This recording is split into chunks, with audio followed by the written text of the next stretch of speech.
Sir നമസ്കാരം. നമസ്കാരം. തെരഞ്ഞെടുപ്പ് കഴിഞ്ഞിരിക്കുന്നു. എക്സിറ്റ് പോൾ ഫലങ്ങളെല്ലാം പുറത്തു വന്നിരിക്കുന്നു. രാഷ്ട്രീയം സാധ്യതകളുടെ കലയാണ്. ഏത് നിമിഷവും മാറി മറിയാൻ. ജനം എന്താണ് തീരുമാനിച്ചിരിക്കുന്നത്, ഏതു തരത്തിലാണ് വിധി എഴുതിയിരിക്കുന്നത് എന്നുള്ളത് പൂർണ്ണമായി മനസ്സിലാക്കണമെങ്കിൽ 4-ാം തീയതിയോടുകൂടി മാത്രമേ കഴിയുള്ളൂ. 4-ാം തീയതി ഉച്ചയോടുകൂടി കേരളം ആര് ഭരിക്കും എന്നുള്ളത് അറിയാൻ സാധിക്കും എന്നുള്ളതാണ് നിലവിലുള്ള രീതികൾ പരിശോധിക്കുമ്പോൾ മനസ്സിലാകുന്നത്. എന്നാൽ എക്സിറ്റ് പോൾ സർവേകൾ പുറത്തു വന്നതിന് തൊട്ട് പുറകെ UDFന്റെ പ്രധാന ഘടകകക്ഷിയായ മുസ്ലിം ലീഗിന്റെ പരമാധ്യക്ഷനായ സാദിഖ് അലി ശിഹാബ് തങ്ങൾ മാധ്യമങ്ങൾ കണ്ടപ്പോൾ ചില വെട്ടിത്തുറന്ന് പറച്ചിലുകൾ നടത്തുകയുണ്ടായി. ജനം UDFന് അനുകൂലമായി വിധി എഴുതിയിരിക്കുന്നു, ഇത് ഞങ്ങൾ പ്രതീക്ഷിച്ചത് തന്നെയാണ്. ആ വിധി എഴുതിയിരിക്കുന്നു എന്നുള്ളതാണ് എക്സിറ്റ് പോൾ സർവേകളിൽ നിന്നും മനസ്സിലാക്കാൻ സാധിക്കുന്നത്. ഏതെങ്കിലും ഒരു സംഘടനയുടെ ഓർഗനൈസേഷന്റെ ഒരു എക്സിറ്റ് പോൾ സർവേ ആയിരുന്നെങ്കിൽ അവരുടെ സ്ഥാപിത താല്പര്യം കൊണ്ടാണ് അങ്ങനെ ചെയ്തത് എന്ന് വിശ്വസിക്കാം. ഇത് 4 പേരുടെ പ്രമുഖരായ വ്യക്തികളുടെ അല്ലെങ്കിൽ സ്ഥാപനങ്ങളുടെ സർവേ പുറത്തു വന്നപ്പോൾ 4ലും UDFന് അനുകൂലമായ ഒരു വിധി ഉണ്ടാകും എന്ന് പറയുമ്പോൾ തീർച്ചയായും അത് വിശ്വസിക്കുന്നു. ജനവിധി അത് തന്നെ ആയിരിക്കും. അപ്പോൾ ജനവികാരം എപ്പോഴും മാനിക്കുന്ന ഒരു സംഘടനയാണ് മുസ്ലിം ലീഗ് എന്ന് സാദിഖ് അലി ശിഹാബ് തങ്ങൾ പറഞ്ഞു വയ്ക്കുന്നതോടൊപ്പം തന്നെ മാധ്യമപ്രവർത്തകർ മറ്റൊരു നിർണായകമായ ചോദ്യം കൂടി ചോദിക്കുന്നു. തങ്ങളെ ഇപ്പോ മുഖ്യമന്ത്രി സ്ഥാനത്തേക്ക് വടംവലി നടക്കുന്നുണ്ട് എന്ന് പറയുമ്പോൾ VD സതീശനായിരിക്കണം കേരളത്തിന്റെ മുഖ്യമന്ത്രി എന്നൊരു ജനവികാരം കൂടി ഉയരുന്നുണ്ടല്ലോ. എക്സിറ്റ് പോൾ സർവേകളിലെല്ലാം ഇതിന്റെ ചില സൂചനകൾ വരുന്നുണ്ടല്ലോ എന്ന് പറഞ്ഞപ്പോൾ അർത്ഥശങ്കയ്ക്കിടയില്ലാതെ സാദിഖ് അലി തങ്ങൾ പറഞ്ഞൊരു കാര്യം, ജനവികാരത്തെ മാനിച്ചുകൊണ്ട് തന്നെ ആയിരിക്കണം UDFൽ മുഖ്യമന്ത്രി വരിക, അല്ലെങ്കിൽ ജനവികാരത്തെ മാനിച്ചുകൊണ്ട് മാത്രമായിരിക്കും മുഖ്യമന്ത്രി വരിക. നിയമസഭാ കക്ഷിയായി എത്തപ്പെട്ടിട്ടുള്ള MLA-മാർ കൈപൊക്കിയതുകൊണ്ട് മാത്രം ഹൈക്കമാൻഡ് ഒരു മുഖ്യമന്ത്രിയെ തീരുമാനിക്കാം എന്ന് കരുതാൻ വയ്യ.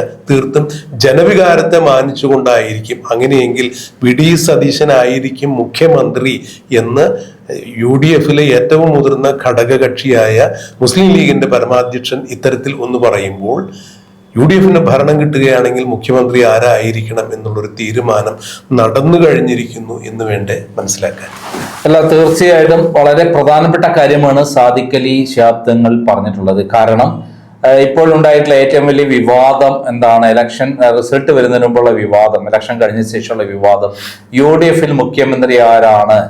ആദ്യം KC വേണുഗോപാലാണെന്ന് പറഞ്ഞിട്ടുള്ള ഒരു K സുധാകരന്റെ ഫേസ്ബുക്ക് പോസ്റ്റ് വന്നതോടുകൂടിയിട്ടാണ് ഇത് ഇത്ര തീവ്രമായത്. പിന്നീട് അത് രമേശ് ചെന്നിത്തല ഡൽഹിയിൽ ഒരു DCC സെക്രട്ടറി തന്നെ ഡൽഹിയിലെ ഇന്ത്യൻ എക്സ്പ്രസിൽ വലിയൊരു ആർട്ടിക്കിൾ തന്നെ കൊടുത്തു, രമേശ് ചെന്നിത്തലയുടെ മികവുകളെല്ലാം കാണിച്ചുകൊണ്ട് 40 വർഷത്തെ മികവുകളെല്ലാം കാണിച്ചുകൊണ്ട്.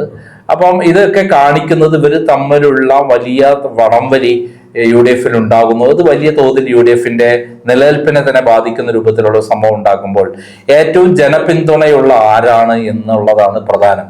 അത് തന്നെ അങ്ങനെയുള്ള ആൾക്ക് വേണം മുഖ്യമന്ത്രി സ്ഥാനം കൊടുക്കാൻ എന്ന് പറയുമ്പോൾ വളരെ വ്യക്തമായി വസ്തുനിഷ്ഠമായി തന്നെ ഇപ്പോൾ എക്സിറ്റ് പോൾ ഫലങ്ങളിൽ അടക്കം വന്നിരിക്കുന്നത് ഏകദേശം 28-29% പിന്തുണയോട് കൂടിയിട്ടുള്ള VD സതീശനാണ് അതിന് മുൻപന്തി നിൽക്കുന്നത്. രണ്ടാം സ്ഥാനത്ത് നിൽക്കുന്നത് ശശി തരൂരാണ് 5.8% ആകുമ്പോൾ 4% മാത്രമാണ് രമേശ് ചെന്നിത്തലയ്ക്ക്, 3% മാത്രമാണ് KC വേണുഗോപാൽ എന്നുള്ള യാഥാർത്ഥ്യമാണ് മുന്നിൽ വരുന്നത്.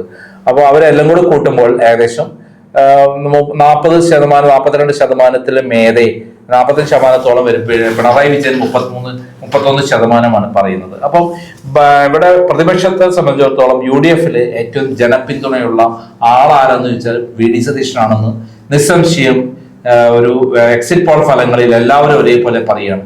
അതോടൊപ്പം നമ്മൾ മനസ്സിലാക്കേണ്ട കാര്യമുണ്ട്, 2021 കേരളത്തിൽ UDFന്റെ സ്ഥിതി എന്തായിരുന്നു? തകർന്ന് തരിപ്പണമായി, നിരാശരായി UDFലെ പ്രവർത്തകർ. അങ്ങനെയുള്ള അവസ്ഥയിൽ തമ്മിൽ തല്ലി അവസാനം ഒന്നുമില്ലാത്ത അവസ്ഥയിലേക്ക് UDF തകർന്നു പോകുമായിരുന്നു. എന്നാൽ ആ മുന്നണിയെ UDFനെ പിന്നീട് കൈപ്പിടിച്ചുയർത്തിയതിന്റെ നേതൃത്വ സ്ഥാനത്തിൽ ഉണ്ടായിരുന്നതും പ്രവർത്തിച്ചതുമെല്ലാം VD സതീശനാണെന്ന് നമുക്ക് മനസ്സിലാക്കാൻ പറ്റും. അദ്ദേഹം അപ്പോൾ തന്നെ തൊട്ടടുത്തായി നടന്ന തൃക്കാക്കര ഇലക്ഷനിൽ ആ പാർട്ടി നിരാശരായ ആ പാർട്ടി പ്രവർത്തകരെ കംപ്ലീറ്റ് സജ്ജമാക്കി രാത്രിയും പകലുമില്ലാതെ അദ്ദേഹം പ്രവർത്തിച്ച് വീടുകളിൽ അടക്കം കയറി അവിടെയുള്ള എല്ലാ മേഖലയിലുള്ള സാമുദായിക സംഘടനകളായാലും ശരി, പാർട്ടിയുടെ ബൂത്ത് തലത്തിലുള്ള കമ്മിറ്റി ആയാലും ശരി, അല്ലാതെയുള്ള സന്നദ്ധ സംഘടനകളെയായാലും ശരി, ഇവരെ എല്ലാവരെയും നേരിട്ട് പോയി കണ്ട് അവരുടെ എല്ലാം പ്രത്യേകം മീറ്റിംഗ് വിളിക്കുകയും അങ്ങനെ അവർക്ക് എന്തുകൊണ്ട് UDF വിജയിക്കണമെന്ന് കൃത്യമായി അവരെ പ്രചോദനം നൽകുകയും UDFനെ അവിടുന്ന് ഉയർത്തെഴുന്നേൽപ്പിക്കുകയാണ്. ഒറ്റക്കെട്ടായി ഉയർത്തെഴുന്നേൽപ്പിച്ചതിന്റെ ഫലമായിട്ടാണ് അദ്ദേഹത്തിനല്ലാതെ വേറെ ഒരാൾക്കും അതിന്റെ അവകാശമില്ല തൃക്കാക്കര ഇലക്ഷൻ. കാരണം LDF വിജയിച്ച് 99 സീറ്റിൽ വിജയിച്ച ശേഷം കേരളത്തിൽ നടക്കുന്ന ആദ്യത്തെ ഇലക്ഷനാണത്. അതിൽ അദ്ദേഹം കാണിച്ച നേതൃത്വ പാഠവുമാണ് ആ ഇലക്ഷൻ തൃക്കാക്കരയിൽ ഈ 14,000 വോട്ടിൽ നിന്ന് 25,000 വോട്ടിലേക്ക് UDFനെ പിടിച്ചു നടത്തിയത്. അതിൽ മറ്റൊരു വസ്തുത കൂടി ഒന്ന് പറഞ്ഞോട്ടെ സാറേ. മുഖ്യമന്ത്രി അടക്കം മന്ത്രിമാർ എല്ലാവരും തൃക്കാക്കരയിൽ കേന്ദ്രീകരിച്ചിട്ടാണ് ഇടതുപക്ഷത്തിന്റെ തെരഞ്ഞെടുപ്പ് പ്രചരണം നടന്നത്. അതായത് ഇലക്ഷൻ പ്രഖ്യാപിച്ച മുതൽ പിണറായി വിജയനും 20 മന്ത്രിമാരും അവിടെ തമ്പടിച്ച് ജാതീയമായിട്ട്, ഇത് ക്രിസ്ത്യന്റെ വീടാണെങ്കിൽ ക്രിസ്ത്യന്റെ വീട്ടിലേക്ക് ക്രിസ്ത്യൻ മന്ത്രി അയക്കും, മുസ്ലിം ആണെങ്കിൽ മുസ്ലിം മന്ത്രി അയക്കും. അങ്ങനെ ജാതീയമായി തരംതിരിച്ച് പ്രവർത്തിച്ചിട്ട് പോലും അവിടെ ഡബിൾ വോട്ട് നേടി. പിന്നീടാണ് നമ്മുടെ ഇതേ വിജയം, ഞാൻ ചാണ്ടിയമ്മനോട് ചോദിച്ചു, 38,000 വോട്ടിന് 5 ഇരട്ടി വോട്ടിന് ഉമ്മൻചാണ്ടി ജയിച്ചതിനേക്കാൾ 5 ഇരട്ടി വോട്ടിന് ജയിച്ചതിന്റെ പിന്നിലെ രഹസ്യം എന്താണെന്ന് ചോദിച്ചപ്പോൾ അത് VD സതീശന്റെ നേതൃത്വത്തിലുള്ള പ്രവർത്തനമാണ്, അദ്ദേഹത്തോടാണ് അതിന്റെ എല്ലാ ക്രെഡിറ്റ് ചോദിക്കേണ്ടത് എന്നാണ്. ഇതേപോലെ തന്നെയാണ് നിലമ്പൂരിലാണെങ്കിലും പാലക്കാടാണെങ്കിലും എന്തിന് നമ്മുടെ ചേലക്കരയിൽ 28,000 വോട്ട് CPMനെ ഇടതുപക്ഷം നഷ്ടപ്പെട്ട് 12,000 വോട്ടിലേക്ക് ഒതുങ്ങി അവരുടെ ഭൂരിപക്ഷം. അപ്പൊ ഇതിൽ നിന്ന് പിന്നീട് ഉണ്ടായിട്ടുള്ള ഇലക്ഷനെല്ലാം തന്നെ അദ്ദേഹമാണ് മുന്നണിക്ക് വിശ്വാസം കൊടുത്ത്, കോൺഗ്രസ് പ്രവർത്തകർക്ക് അവർക്ക് വീര്യം കൊടുത്ത്, നമ്മളാണ് വിജയിക്കാൻ പോകുന്നത്, നമ്മളാണ് ഭരിക്കാൻ പോകുന്നത്, നമ്മൾക്കാണ് മെജോറിറ്റി എന്നുള്ള ചിന്താഗതി അവരെല്ലാം കൂട്ടിവെച്ചിട്ട് ഒറ്റക്കെട്ടായി മുന്നണിയെയും മറ്റു കൂടെയുള്ള പാർട്ടികളെയും UDF ടീം എന്നുള്ള രൂപത്തിൽ ഡെവലപ്പ് ചെയ്ത് കൊണ്ടുവന്നത്. അതിൽ മുസ്ലിം ലീഗിനെ ചേർത്ത് പിടിച്ച് അവര് നമ്മുടെ ഏറ്റവും പ്രധാനപ്പെട്ട പാർട്ടിയാണെന്നും നമ്മുടെ കൂടെ നിൽക്കുന്ന ആളാണെന്നും, അതേപോലെ ജോസഫ് ഗ്രൂപ്പാണ് രണ്ടാമത്തെ പാർട്ടി, RSP ആണെങ്കിലും മറ്റേ CMP ആണെങ്കിലും അവരെയൊക്കെ തന്നെ ഒരുമിച്ച് നിർത്തി ഇതുവരെ എത്തിച്ച ശേഷം അദ്ദേഹം നടത്തിയ ഏറ്റവും അവസാനത്തെ യാത്രയ്ക്ക് മുമ്പ് നടന്ന 2 ഇലക്ഷൻ ഉണ്ട്. ഒന്ന് തദ്ദേശ സ്വയംഭരണ തെരഞ്ഞെടുപ്പും അതിന്റെ ലോക്സഭ ഇലക്ഷനും. ഇതുവരെ ചരിത്രത്തിൽ ഇന്നേ വരെ ഇല്ലാത്ത തരത്തിലുള്ള ഒരു മുന്നേറ്റമാണ് താഴെത്തട്ടിൽ UDFന് അദ്ദേഹത്തിന്റെ പ്രവർത്തനം വഴി നേടിയെടുത്തിട്ടുള്ളത്. അങ്ങനെ പ്രവർത്തനം വഴി നേടിയെടുത്ത ശേഷം അദ്ദേഹം നടത്തിയ പുതുയുഗ യാത്രയിൽ അദ്ദേഹത്തിന്റെ ജനപിന്തുണ എത്രയാണ് എന്ന് വിളിച്ചോതും. 10,000-കണക്കിന് ആളുകൾ അദ്ദേഹത്തെ തലയിലേറ്റിയാണ് തിരുവനന്തപുരം വരെ എത്തിച്ചത് എന്നുള്ളതാണ് സത്യം.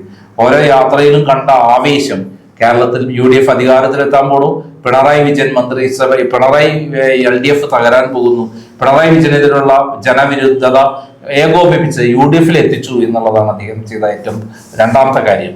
ആദ്യത്തെ കാര്യം എന്ന് പറയുന്നത്, ഏറ്റവും പ്രധാനപ്പെട്ട കാര്യം എന്ന് പറയുന്നത് UDFന് ആത്മവിശ്വാസം കൊടുത്ത് അവരെ പ്രവർത്തിപ്പിച്ചെടുത്ത് ഒരു വലിയ പ്ലാറ്റ്ഫോം ആക്കി മാറ്റി. അങ്ങനെയാണ് CPM നടക്കം ആളുകൾ, നല്ലവരായ ആളുകൾ അടക്കം സ്ഥാനാർത്ഥികളായി മാറിയത്. അവരെല്ലാം കൂട്ടിയോജിപ്പിച്ചുകൊണ്ട് അവർക്കും കൂടി താല്പര്യമുള്ള ഇടതുപക്ഷ നയമുള്ള ഒരു നിലപാടുള്ള സംവിധാനമായി UDFനെ വളർത്തിയെടുത്ത് ഇവിടെ എത്തിച്ച ശേഷം അദ്ദേഹമല്ല എന്ന് ഇനി പറയാൻ പറ്റില്ല. അല്ല, ഇവിടെ മറ്റൊരു എടുത്തു പറയേണ്ട ഒരു കാര്യം കൂടിയുണ്ട്. കാരണം 2026 നിയമസഭാ തെരഞ്ഞെടുപ്പിൽ UDFന് അധികാരം കിട്ടുന്നില്ല എന്നുണ്ടെങ്കിൽ തീർച്ചയായും താൻ രാഷ്ട്രീയ വനവാസത്തിന് പോകുമെന്ന കടുത്ത നിലപാട് അദ്ദേഹം എടുത്തു. അത്രത്തോളം രാഷ്ട്രീയ പ്രതിബദ്ധതയോടുകൂടി ഒരു രാഷ്ട്രീയ നിലപാട് പറയാൻ UDFനകത്ത് നിന്ന് ഒരു നേതാവും മുന്നോട്ട് വന്നിട്ടില്ല. ഇന്നിപ്പോ UDFന് വിജയം ഉണ്ടാകുമ്പോൾ ആ വിജയം അവകാശപ്പെടാൻ ടീം UDFന്റെ വിജയമാണ് എന്ന് പറയാൻ VD സതീശൻ തയ്യാറാകുന്നതോടൊപ്പം, അല്ലെങ്കിൽ അത് വിജയിക്കുന്നുണ്ടെങ്കിൽ UDFന്റെ വിജയമായിരിക്കും, ടീം UDFന്റെ വിജയമായിരിക്കും. പരാജയപ്പെടുകയാണെങ്കിൽ അത് എന്റെ ഉത്തരവാദിത്വമായിരിക്കും, ഞാൻ രാഷ്ട്രീയ വനവാസത്തിന് പോകും എന്ന രാഷ്ട്രീയ പ്രതിബദ്ധത ജനങ്ങൾക്ക് മുന്നിൽ വ്യക്തമാക്കിയ മറ്റൊരു നേതാവ് UDFനകത്ത് നിന്ന് നമുക്ക് ചൂണ്ടിക്കാണിക്കാൻ സാധിക്കില്ല, വിശേഷിച്ച് കോൺഗ്രസിനകത്ത് നിന്ന് ചൂണ്ടിക്കാണിക്കാൻ സാധിക്കില്ല. ആ ധൈര്യമാണ് പ്രത്യേകത. ആ ധൈര്യമാണ് ജനങ്ങൾക്ക് ആവേശം കൊടുത്തത്. ആ ധൈര്യമാണ് നിഷ്പക്ഷരായ ആളുകളെ ഇടതുപക്ഷത്ത് നിന്ന് മാറ്റി ഈ UDF-ലേക്ക് എത്തിച്ചത്.